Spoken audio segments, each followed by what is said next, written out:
Hey, lovely people. Nothing quite exposes the base racism and Islamophobia of the British media and the broad British population more than this incident involving the person driving into the Liverpool Cup parade.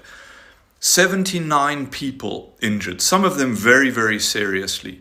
And initially, when this happens, of course, all the usual suspects, Julia Hartley-Brewer and all of these right-wing arseholes are jumping on Twitter to start speculating about the fact that this is a terrorist attack, salivating at the prospect of this guy turning out to be a Muslim man. And what happens? Turns out to be a 53-year-old white guy. And immediately, our media kicks into the humanization. So in circumstances where if it was an Asian man, a Pakistani man, a Muslim man, they would have used whatever mugshot or awful photo they could find of the guy, and there'd be horror headlines. But what we get instead, because it's a nice white man, is this. Lovely family man. Okay.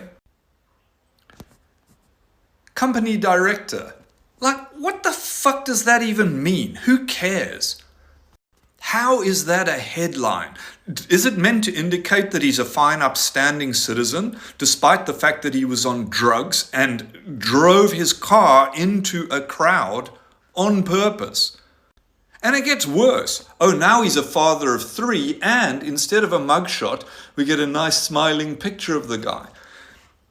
And to cap it all, they charge this guy with GBH, grievous bodily harm, not attempted murder, which it clearly was. And I can guarantee that had it been an Asian man, a Muslim man, it would have been an attempted murder charge. I have zero doubt about that.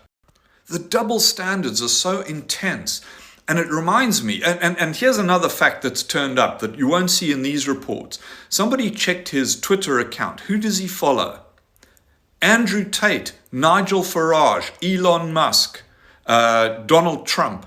So we know he was a racist dickhead who took drugs and drove his car into a crowd. But hey, it's okay because he's a company director, a father of 3, and a lovely family man, so it's all good. No calls for the death sentence, as we routinely get when it's a brown man. We are a hypocritical nation of racists and Islamophobes.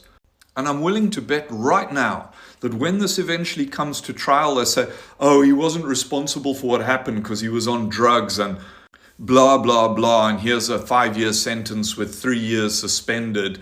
Head off to an open-air prison, get some rehab, mate, and come back to your lovely family. What the fuck is wrong with our media? What the fuck is up with the Daily Mirror, the Daily Mail? And I know, it's a stupid question. We know what's up with them.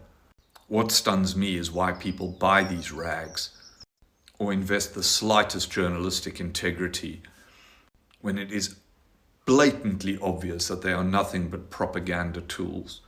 What hope is there for us? What hope? We support a genocide. We whitewash acts of terror. We coddle right-wing arseholes, particularly Nigel Farage.